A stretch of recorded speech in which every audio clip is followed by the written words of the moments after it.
Okay, so now we're going to do two examples, 1, 2, where we're converting a number that's in scientific notation, and we want to write it in standard notation. Okay, notice the difference here. This has a positive exponent with the 10. This has a negative exponent. Because 10 is multiplied by a positive exponent, this is 10 multiplied 5 times. That's a big number. Big numbers have positive exponents. Small numbers have negative exponents. The reason that is a small number is, remember our rule, negative exponent rule? 10 to the negative 6 is the same as 1 over 10 to the positive 6. Multiply 10 6 times, you get a pretty big number. You get a 1 with 6 zeros after it. And that is a pretty small number, yeah? So we're basically multiplying this number by a really small fraction when we have a negative exponent. But the main thing we want to remember, negative exponents are small numbers, positive exponents are big numbers. So what do we do here?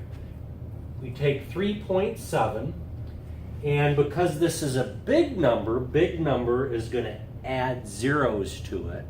So we move the decimal to the right 5 times. So this tells us how many times we move the decimal left or right. We move it to the right if this is positive. You move it to the left if it's negative.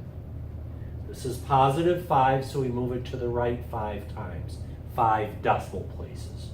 1, 2, 3, 4, 5. In each of these little dips or valleys, put a 0.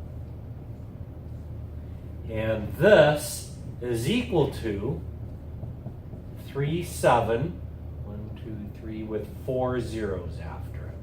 Or, 370,000. Now what about this? Well, let's start with our 4.2. Now, because this is a negative exponent, we move the decimal to the left.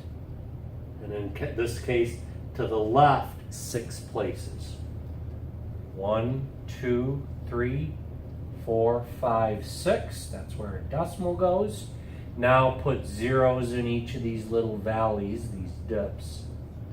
So this is equivalent to 0.00000042.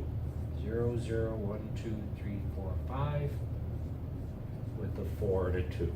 So 0.000042 is equivalent to this. These are the same number. Right?